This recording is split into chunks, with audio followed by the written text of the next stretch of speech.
Grant Holloway only wanted to turn the abandoned Cinder Creek station into a repair shop to raise his daughter. But at exactly midnight, tracks that had been dead for 27 years began to tremble. A steel-clad train emerged from the fog and pulled up to a platform that no longer appeared on any map. Billionaire Cassandra Winthrop stepped down onto the gravel, called Grant by name, and demanded he open the last car, a sealed compartment locked shut the very night his father vanished forever.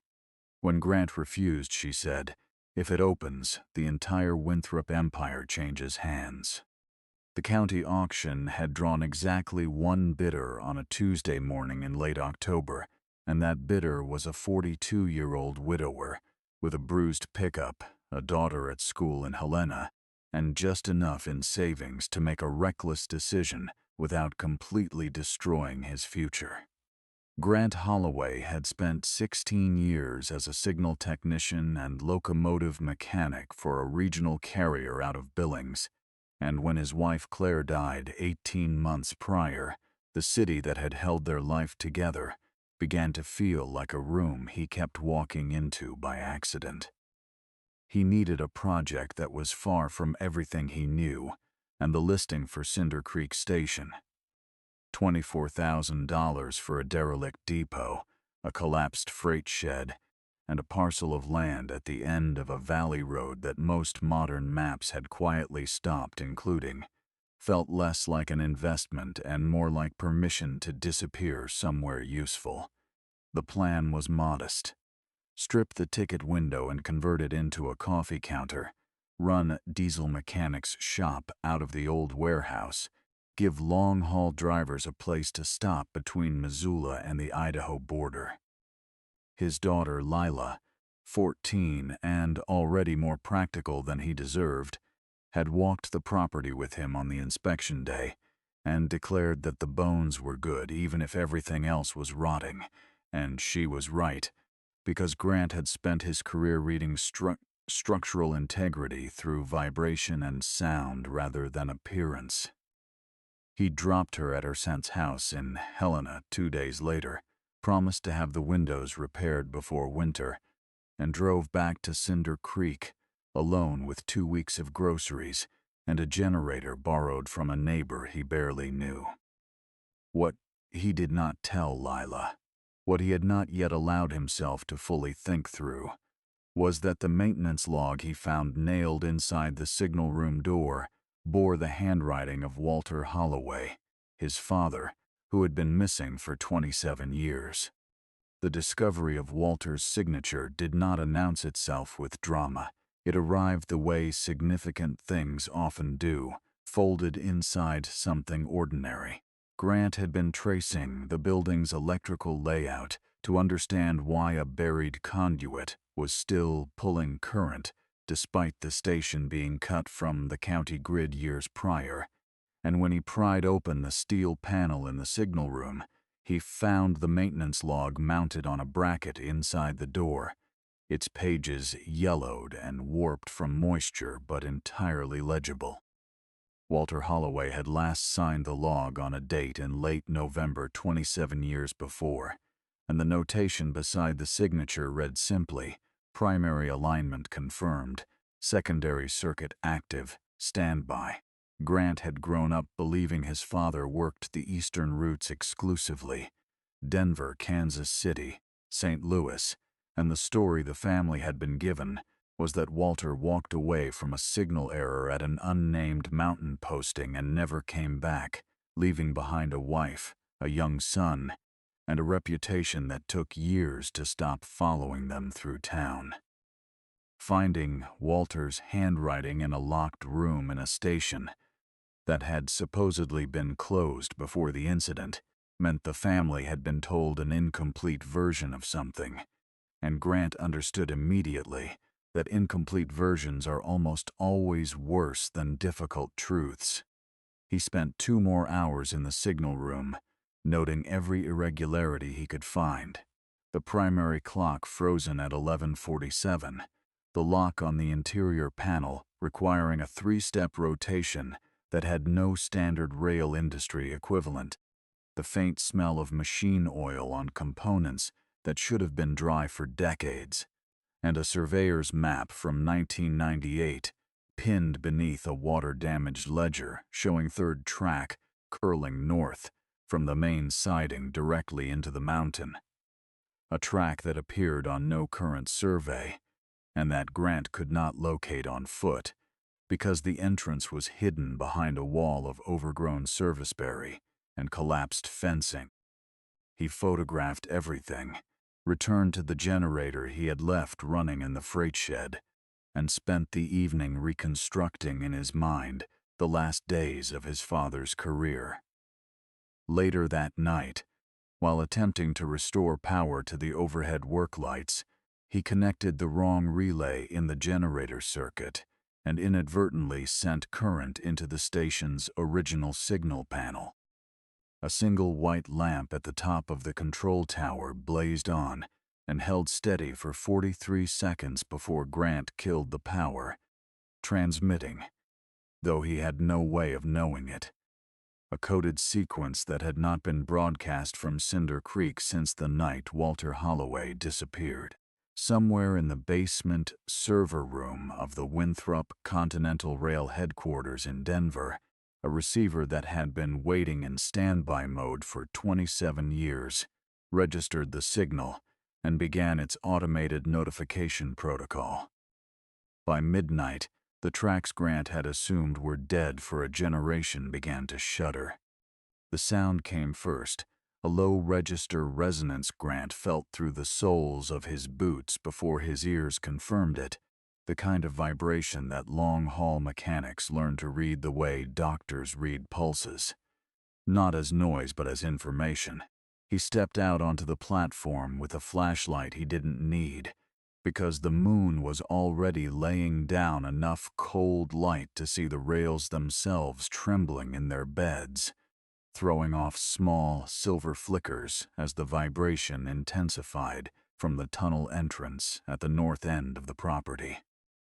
The locomotive emerged from the darkness without announcement, black and silver and moving at a controlled crawl, the Winthrop Continental crest barely visible beneath years of careful weatherproofing, and behind it came 6 cars that grew from shadow into substance as they passed beneath the station's one functioning exterior lamp, a dining car with amber light behind frosted glass, a conference car with drawn curtains, 2 sleeping compartments, an equipment car, and at the end of the train a car with no windows at all.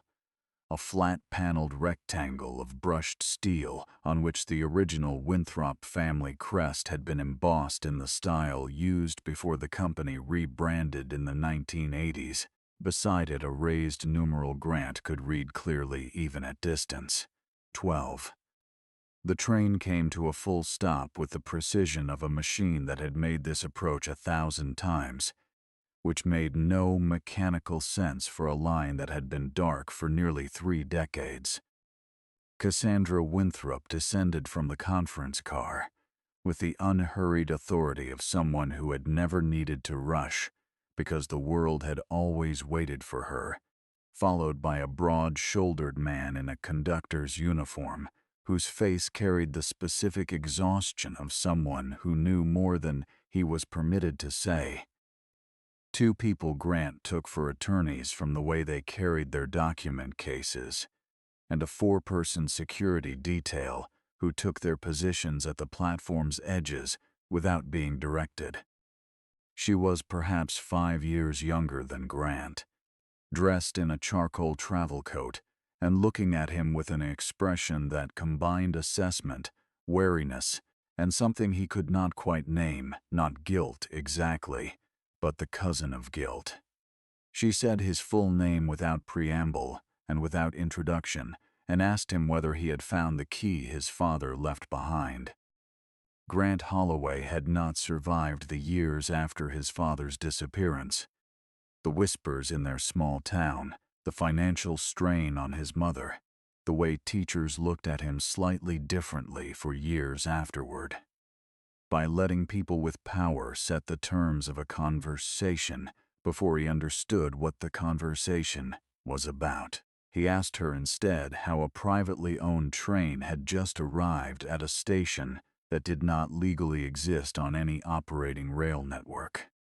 Cassandra's answer was direct and unsatisfying in equal measure.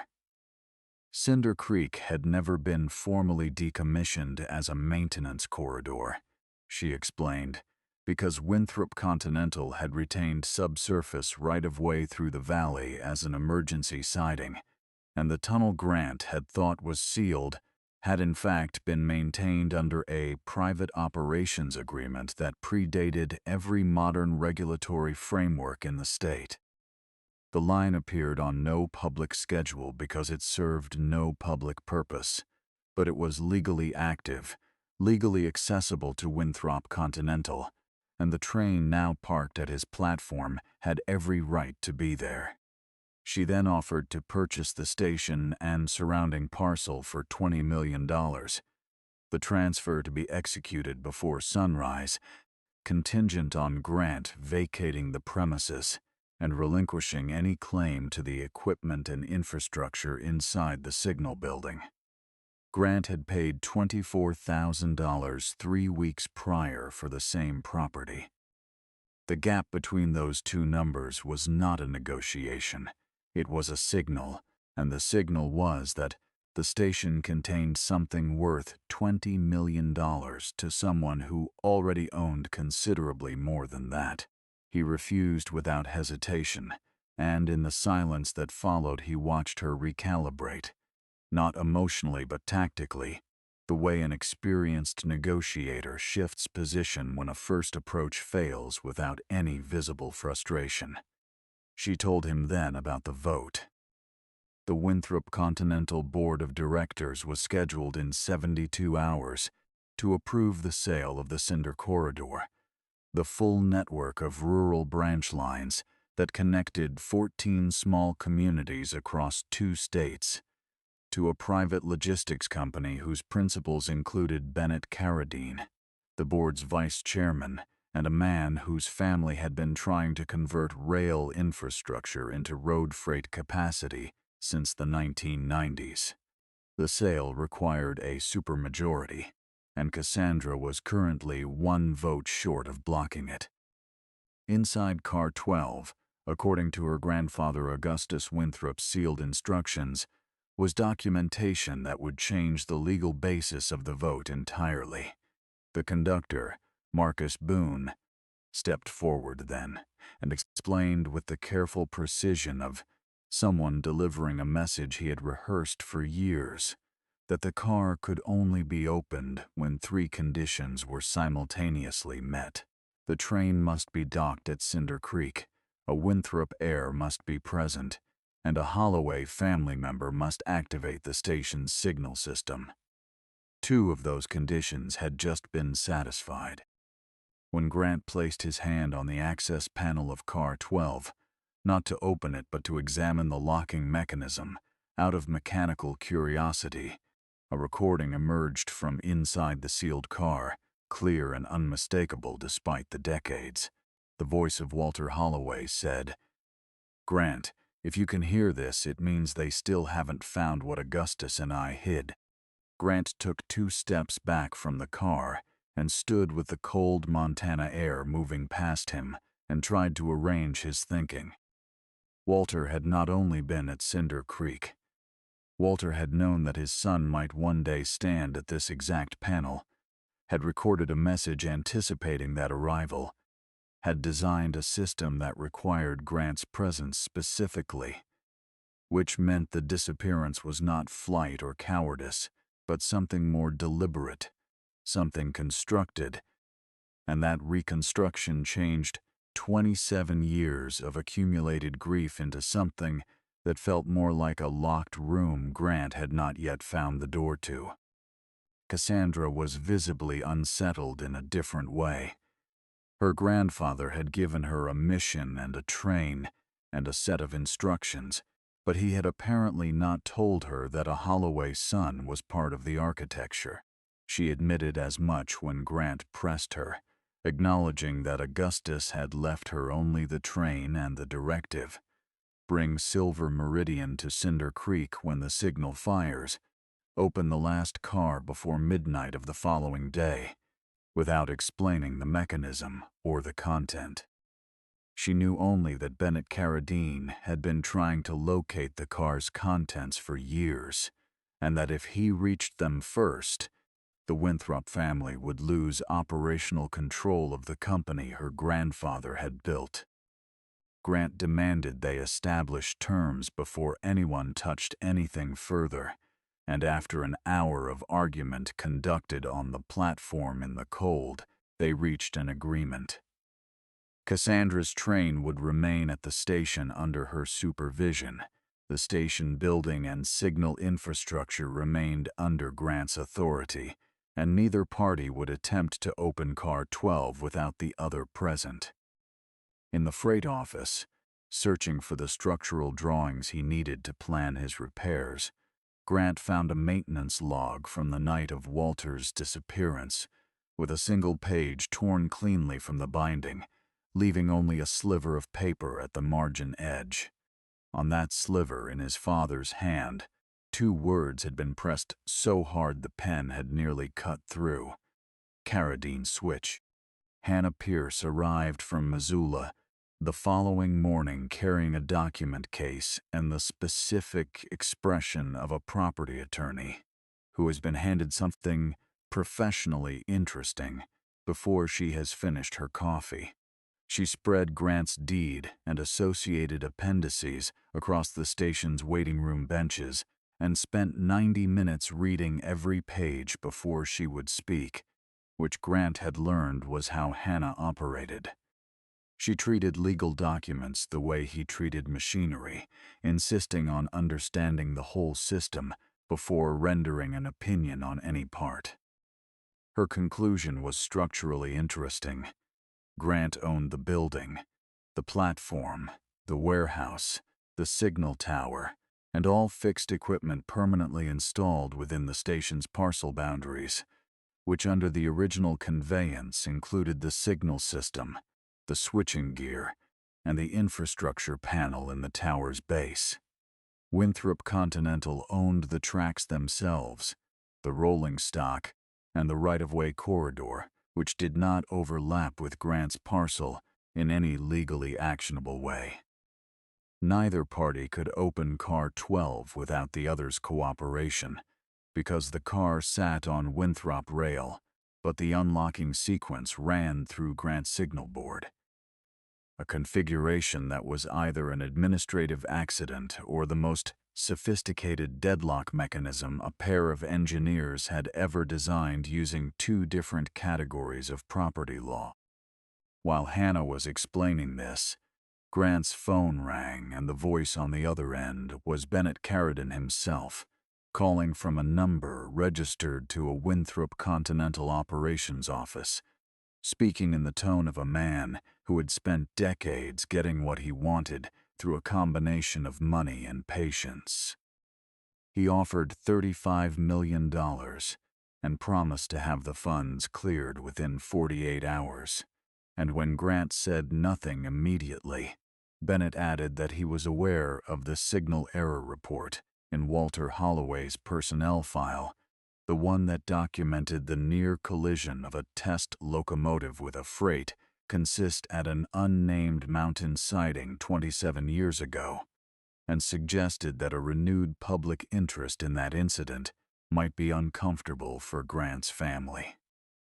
Grant ended the call and sat for a moment with his hands on the table. Cassandra slid the company's official incident report across the table toward him without being asked. She had clearly anticipated the call, and Grant read through it carefully, looking for the thing that didn't fit, the timing inconsistency that always emerges when a report has been written backward from a desired conclusion. He found it on the 3rd page. The signal alteration timestamp preceded Walter's recorded entry into the control room by 11 minutes, which meant either the clocks were wrong or someone else had changed the signal before Walter arrived. Cassandra said quietly that she had noticed the same discrepancy when she first read the file 3 years ago. She also told him the truth about the Cinder Corridor sale, and it was a truth that clarified everything. Beneath the rail easement ran a utility and access corridor that had been grandfathered into a transportation land classification, meaning it was exempt from commercial development restrictions, but only as long as the tracks remained in operation. If Bennett sold the line and the buyer removed the rails, the corridor reclassified automatically as commercial land, and the family company he had already arranged to purchase it from himself at below market rates could then build a private freight highway connecting 3 interstate distribution hubs. The rail removal was not the point, it was the precondition. Car 12 likely held the documentation that would make that reclassification legally impossible. Before either of them could move further, the station's security alert, a simple motion sensor Grant had wired himself the day he arrived, reported that someone had accessed the Silver Meridian's locomotive cab remotely and initiated a departure sequence. Grant crossed the platform at a run and cut the remote departure by pulling a single mechanical relay from the locomotive's override panel, a piece of equipment so old that its vulnerability had never occurred to whoever sent the electronic command, because no one with a modern technical background would have assumed a 27-year-old emergency locomotive still carried its original manual failsafe architecture intact. The attempted departure had come from a device registered to Bennett Carradine's Denver office, which told Grant 2 things simultaneously. Bennett had access to Winthrop Continental's operational control network at a level that should have required board approval, and Bennett was willing to steal the train rather than wait for a legal outcome he wasn't certain of.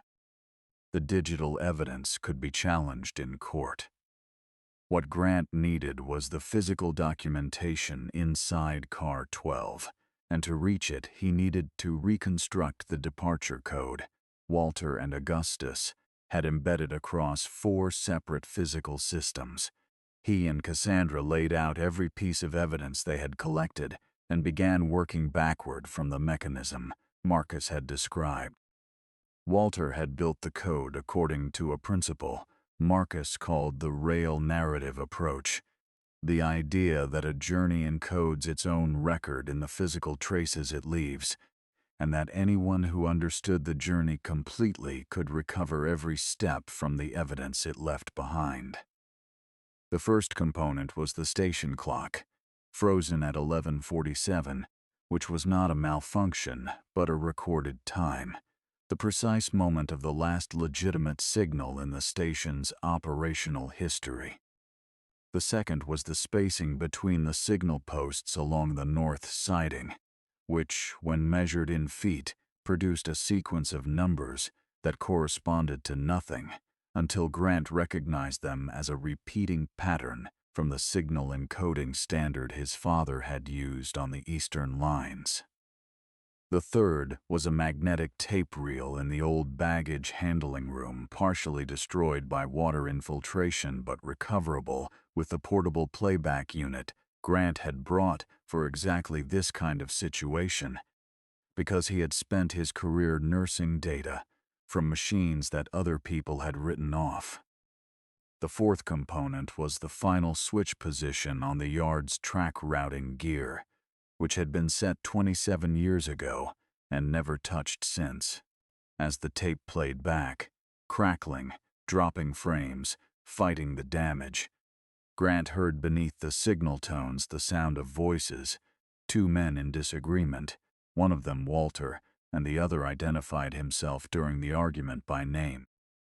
The voice of Bennett Carradine, younger by 27 years but identifiable, issued a direct instruction to another person in the room. Change the secondary signal register before the test run. Make it look like a miscalibration, and no one will know the difference until after the demonstration fails.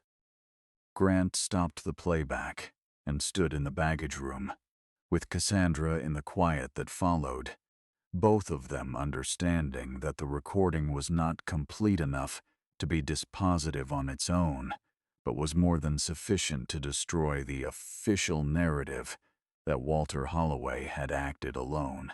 Cassandra received a meeting notification from the board simultaneously. Bennett had called an emergency session and moved the corridor sale vote forward by 48 hours.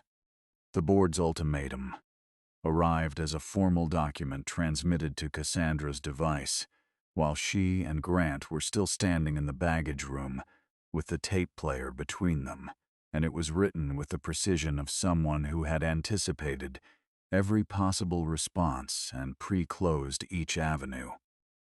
Cassandra was ordered to return Silver Meridian to the Denver yard. Immediately, Grant was required to surrender the station to a board-appointed inspection team within 24 hours, and failure to comply would result in Cassandra's immediate suspension from the chief executive position pending a full governance review.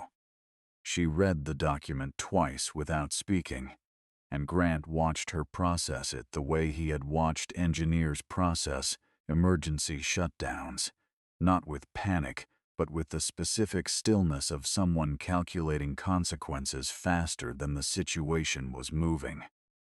She told him she was considering compliance, not because she wanted to, but because she believed that only a chief executive could change a company from within, and that losing the position meant losing whatever leverage she had left.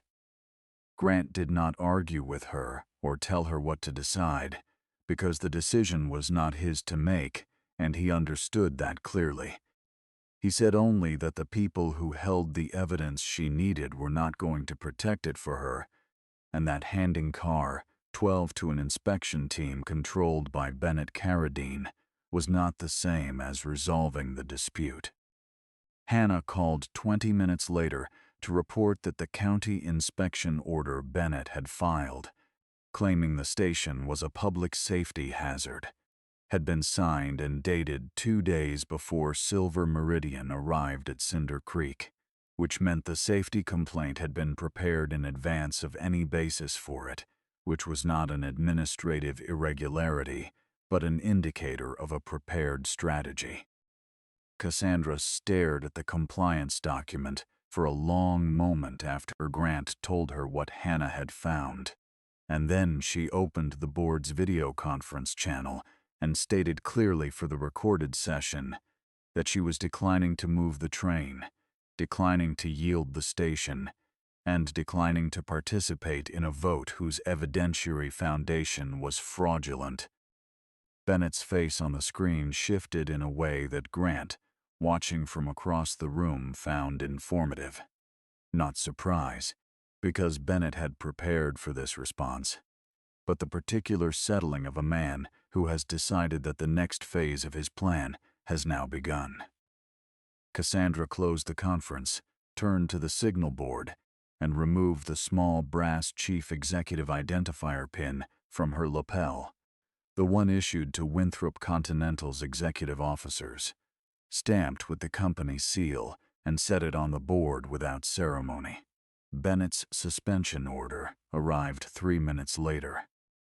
Grant looked at her, and she looked back at him, and neither of them said anything for a moment that was too complex for a simple exchange, and then the station clock, which had not moved in 27 years, began to run. It ran backward first for 3 seconds, and then found its proper direction, and the display ticked forward from 11:47 toward 11:48, and Marcus appeared in the doorway of the signal room and told them both without any visible emotion that the clock was not a clock. It was a countdown timer that had been initialized when Walter last set the system, and it was now completing its final 60-minute cycle before the mechanical lock on Car 12 engaged its permanent seal. Grant understood the architecture immediately. His father had built a time lock into the system, not to protect the contents indefinitely, but to force a decision within a defined window, preventing the documents from being held in legal limbo for another generation. They had 60 Mitsensky. Grant, Cassandra, and Marcus moved through the sequence with the economy of people who have no margin for anything else. Marcus brought Silver Meridian forward exactly 47 feet along the siding, as the tape had specified. Cassandra located the Winthrop family authentication plate on the exterior of car 12 and pressed the embossed seal with a firm, even pressure that registered the unique pattern of the original casting. Grant worked the signal levers in the sequence Walter had written into the station's operational log 27 years before. Not the log that had been altered and filed officially, but the personal log Walter had hidden inside the panel door, the one Grant had photographed on his first day. The magnetic tape played its recorded tone sequence through the baggage room speaker at the correct volume and tempo. 4 systems, 4 components, one continuous operation threading them together, and car 12 opened. The interior of the car held no gold, no currency, no dramatic vault of physical wealth. It held 3 archival boxes, a sealed envelope, a recording device the size of a hardback book, and a manila folder whose contents Grant could see were engineering drawings even from across the car. Marcus lifted the folder first and laid it on the small folding table mounted to the car's interior wall, and Grant saw the header on the first drawing clearly. RailCell Regenerative Storage System, patent pending, co-inventors Walter R. Holloway and Augustus D. Winthrop. The patent filing had been submitted 28 years before, but never formally registered because the documentation had disappeared from the Winthrop Continental filing system shortly after Walter's departure. Disappeared, the second archival box made clear, because Bennett Carradine had transferred the application to a subsidiary company controlled by the Carradine Family Trust before the original filing could be completed, in an internal transaction approved by forged board authorization. The third box held the original articles of incorporation for a workers' trust fund established by Augustus, granting the fund's beneficiaries, current and former Winthrop Continental employees, an 18% interest in any revenue derived from RailCell technology, a fund that had been closed by the same forged authorization that had redirected the patent. Augustus's recording, made in the last year of his life, explained each piece of documentation in precise sequence. Why he had sealed the car, why he had trusted Marcus with the physical key, why he had given Cassandra the train and the instructions without the full context, and why he had needed a Holloway present at the opening. He had not wanted the evidence recovered by the family alone, because the family had already allowed one compromise. He had wanted a witness who had no reason to protect Winthrop Continental from its own history. Grant sat on a fold-down seat in the corner of car 12 and opened the envelope Walter had addressed to him. His father's letter was 4 pages, written by hand, and it told him what had actually happened on the night the signal changed. Walter had arrived at the Cinder Creek control room to find the secondary register already altered, had correctly identified the alteration as deliberate sabotage of the test run, and had attempted to correct it. But the correction had arrived 40 seconds too late to prevent the test locomotive from taking the wrong approach signal, and though no collision occurred, the incident had been sufficient for the board to suspend the RailCell demonstration and open an investigation. Walter knew the investigation would be directed at him, and he knew why. He had taken the car 12 evidence out of the system that night and arranged the access protocol with Marcus and Augustus. Then he had agreed to enter a federal witness protection arrangement as a material witness in a securities fraud investigation that Augustus had separately initiated against the Carradine interests, an investigation that had been quietly buried after Augustus's death. Walter had not abandoned his family.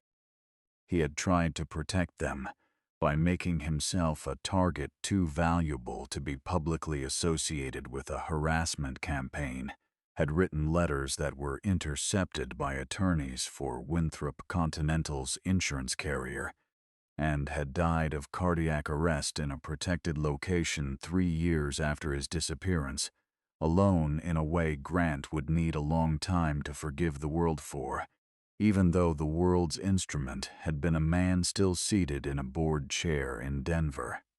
Grant sat in the car with the letter in his hands and did not speak for a while. Cassandra did not offer condolences or apologies or any of the palliatives that would have been easier than what she actually did, which was to sit down on the bench opposite him and wait in silence for whatever he needed to become.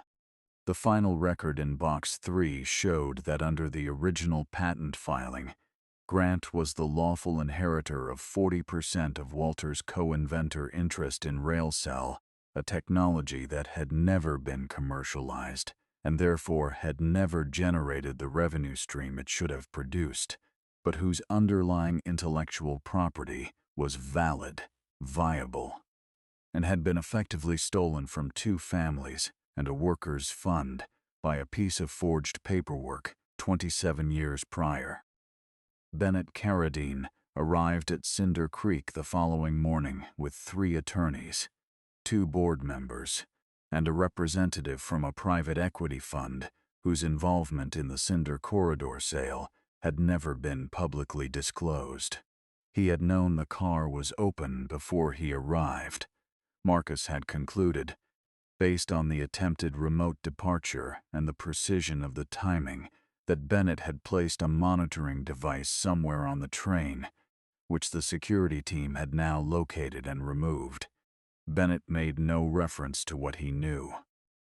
He presented a contract, well drafted and thorough, offering $100 million for Grant's full interest in the RailCell patent and any associated documentation recovered from Car 12, the transaction to be structured as a licensing termination with a non-disclosure agreement attached. Grant read every page. The offer was not theatrical cruelty. It was a genuine financial solution to a problem Grant had not had 3 weeks ago, and he had the honesty to acknowledge that $100 million was not something a man with $24,000 in savings and a daughter approaching college was in a position to regard as meaningless. Bennett laid out his case with the patience of someone who has offered enough money that he expects to be heard.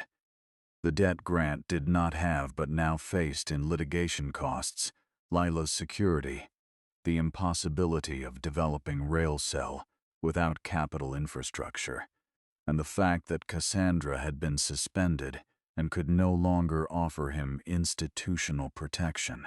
Cassandra told Grant simply that she would not advise him, that the decision was his entirely, and that she would not think less of him for taking the money. The freedom in that statement, the absence of performance or expectation, told Grant something about her that the previous 4 days had been pointing toward, but had not yet confirmed. He turned to the contract's final pages and found the clause Bennett had positioned in the middle of the termination schedule, 7 pages deep, where the language was densest. Upon execution of this agreement, all rights to the RailCell technology shall be transferred permanently and irrevocably to Carradine Logistics Holdings, which shall have sole discretion over commercialization, licensing, and discontinuation of said technology in perpetuity. Discontinuation. Grant set the contract on the table and explained what he had found, and the room was quiet in the way rooms become quiet when a strategy has been exposed before it could complete itself. Bennett had no interest in RailCell as a technology. He wanted to bury it. As long as regenerative rail storage worked and was publicly demonstrated, it made his proposed freight corridor highway look like the worst option. More expensive to build, more damaging to the land corridor classification, less energy efficient by a significant margin. A working RailCell demonstration was not just a legal threat to his sale. It was a market argument that his entire alternative system couldn't survive. Grant declined the $100 million and proposed instead a licensing structure with 3 conditions. Full restoration of the Workers' Trust Fund to the original 18% participation, a 10-year moratorium on the sale of any rural branch line in the Cinder Corridor network, and establishment of a RailCell manufacturing and testing facility at Cinder Creek that would employ workers from the surrounding communities. Bennett's response was a short laugh followed by a 7-day ultimatum. Prove the technology works at full demonstration scale, or the board would proceed with the sale under the original terms. Bennett believed this was safe ground. RailCell had never completed a successful demonstration. The prototype systems were 27 years old, and Grant Holloway was a single man with no staff, no capital, and no facility. What Bennett had not calculated was that Grant Holloway was someone who had spent his entire career keeping old systems alive past the point where most people gave up on them. The 7 days began badly and improved, according to a pattern Grant recognized from every major repair he had ever attempted. Marcus reached out to 11 retired Winthrop Continental engineers who had worked under Augustus Winthrop and who had been waiting, some of them for decades, for a reason to return to the work they had been pushed out of. Cassandra contacted the independent technical team that Bennett had fired 18 months prior, when they had recommended the Cinder Corridor upgrades over the sale. Hannah filed the patent restoration documents in federal court and secured a temporary injunction against any board votes affecting the corridor until the intellectual property dispute was resolved. People from what remained of the Cinder Creek community arrived at the station with tools, parts, welding equipment, and meals, because the word had spread through the valley that something was happening at the old depot and that it involved Bennett Carradine being on the wrong side of it. Grant led the engineering effort from Walter's original drawings, which were detailed and elegant, but contained a significant gap. The thermal regulation subsystem for the energy storage cells had been designed in theory but never physically completed, because the demonstration had been sabotaged before Walter could build it. This meant Grant could not simply restore what existed.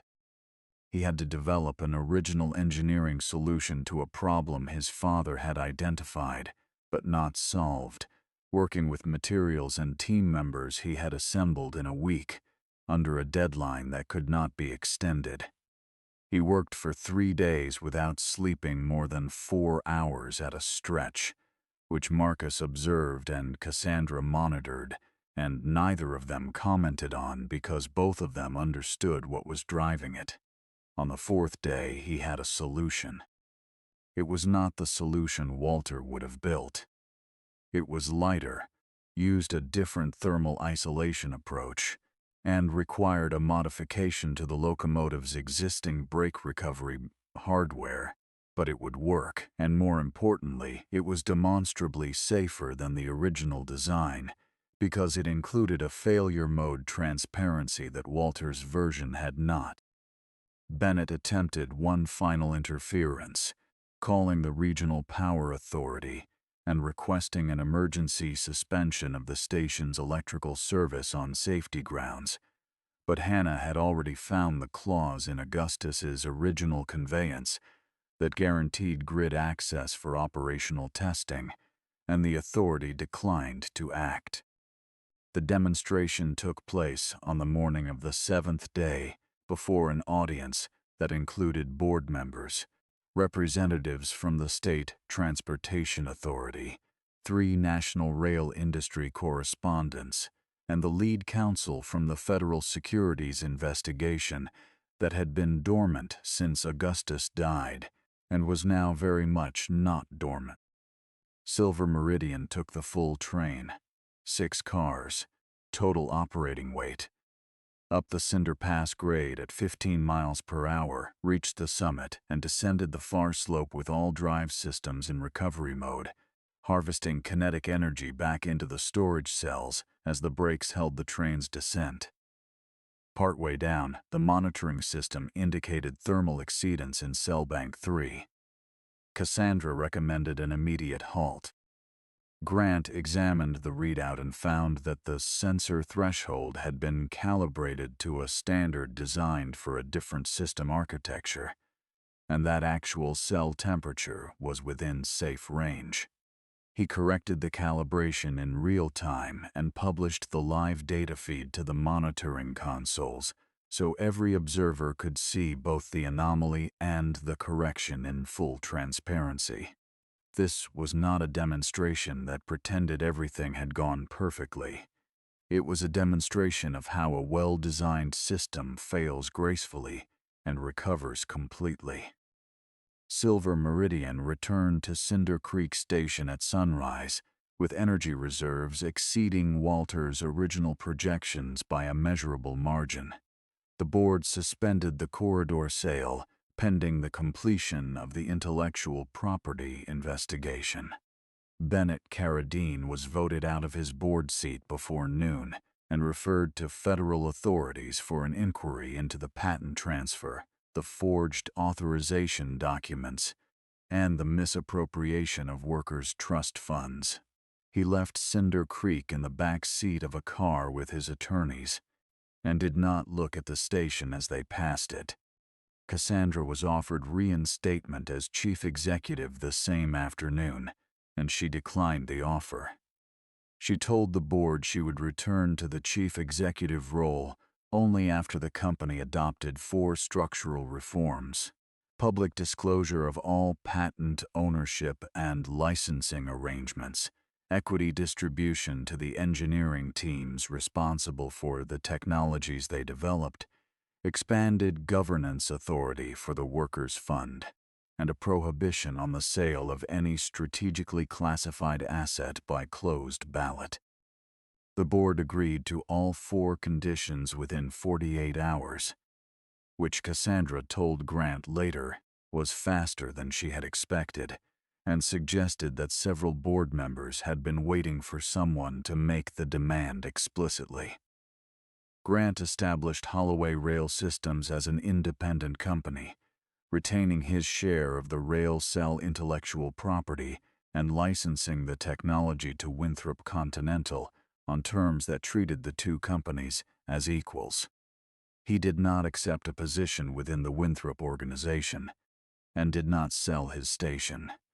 Over the following 8 months, the Cinder Creek Depot was rebuilt into something that had not existed in this valley for a generation: a RailCell testing and development center, a locomotive restoration workshop, a technical training facility for rail workers from across the region, a scheduled passenger stop on a line that now ran 3 times weekly through communities that had not had rail service in years, and at the south end of the platform, a modest memorial corridor where 2 photographs were mounted side by side: Walter Holloway and Augustus Winthrop, the engineers who had built something together that the world had not been ready for, and had hidden it well enough that it survived long enough to matter.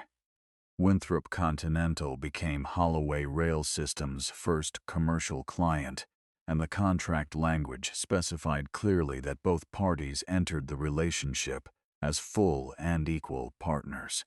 The Workers' Trust Fund was restored to its original capitalization and then augmented, because the technology it owned a share of was now generating real revenue for the first time. The rural branch lines were not merely preserved.